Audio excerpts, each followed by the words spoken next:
Carlos Correa has led a pretty noteworthy career, to say the least, and he just added another crazy chapter to his running biography, his $865 million month.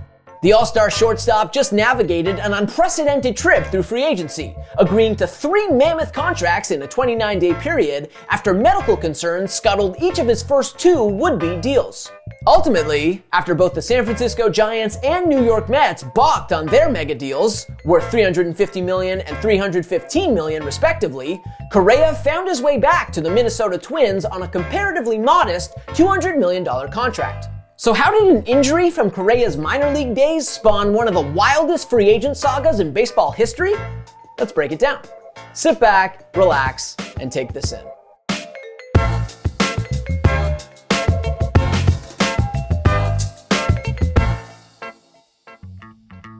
As it happens, Minnesota was never meant to be more than a career layover for Correa, who signed a 3-year, $105.3 million deal with the Twins last March after failing to generate any truly eye-popping offers in his first foray into free agency. But it wasn't just the monster salary that compelled him to sign with Minnesota.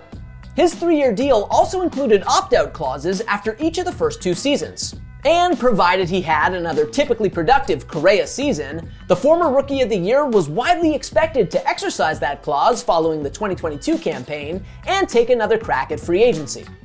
And sure enough, that's exactly what happened. Correa put up almost 4.5 WAR in 2022, smacking 22 homers with an .834 OPS and continuing on his Hall of Fame trajectory. At season's end, he predictably opted out and got ready to secure the bag. And seemingly, he did. Shortly before Christmas, Correa agreed to a whopping 13-year, $350 million deal with the Giants. It stood to be the largest contract for a shortstop in MLB history and the 4th largest overall deal ever. Elated, Correa and his extended family flew to San Francisco to house shop in advance of the press conference that would crown him an official Giant. There was just one more box to check before the big day. Correa had to pass a routine physical. Easy peasy, right? Wrong. On the morning of Correa's introductory press conference, the Giants abruptly and tersely postponed the event. Indefinitely. Not a good sign. And before long, it was reported that a medical issue had been flagged during Correa's physical, specifically that the club had concerns about the long-term health of his right ankle. Why? Because back in 2014, while he was coming up through the Astros system, Correa had undergone surgery on that ankle after damaging a ligament and fracturing his fibula while sliding into third base. Now, by the time he got called up to the show in 2015, the injury was seemingly well behind him. He experienced no pain or lasting effects, and he never once landed on the injured list in his major league career because of issues with that ankle. Still, Dr. Robert Anderson, the orthopedic specialist the Giants were consulting with, had his doubts, and Correa's deal was suddenly in limbo. But while the baseball world awaited confirmation, Correa's agent, Scott Boras, started working the phones again. And in a stunning turn of events, 1 week after initially agreeing to his deal with the Giants, Correa agreed to a new 12-year, $315 million mega deal with the Mets. It was one of the most shocking pivots in the history of free agency. The only caveat? A routine physical. Yeah, about that. Instead of getting a fresh set of eyes to review Correa's ankle, the Mets called none other than Dr. Anderson, whose opinions on Correa's ankle, believe it or not, hadn't magically changed. Anderson was convinced Correa's ankle wouldn't hold up over time. So, just like the Giants before them, the Mets balked.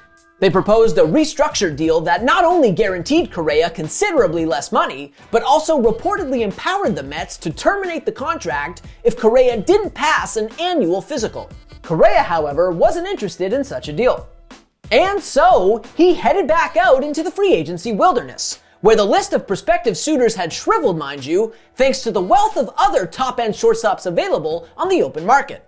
Lo and behold, though, just when it seemed like he might have to settle for another pillow contract, the embattled 28-year-old found himself another agreeable long-term offer, this one coming back from whence he came, Minnesota.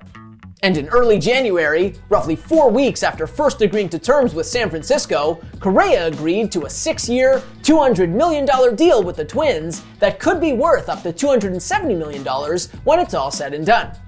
Obviously, the agreement, just like the ones before it, was contingent on Correa passing a physical, but the Twins, who were far more familiar with his medicals than the other teams, saw nothing objectionable in his exam. Finally, Correa passed, finalizing the largest deal in Twins franchise history and capping the most turbulent free agent saga in baseball history. In the span of a month, Correa agreed to a cumulative $865 million in compensation from 3 different teams in 3 different time zones. Put another way, he agreed to 9-figure deals with 10% of the league's teams in 4 weeks' time. The bottom line, though, is that Correa ultimately received $150 million less in guaranteed money from the Twins than he would have from the Giants, putting him in an earning bracket below the game's highest-paid shortstops, like Corey Seager and Francisco Lindor. And while time will tell if the Giants and Mets' concerns were well-founded or not, it's safe to say we won't see any player endure such a wild ride in free agency for a very long time.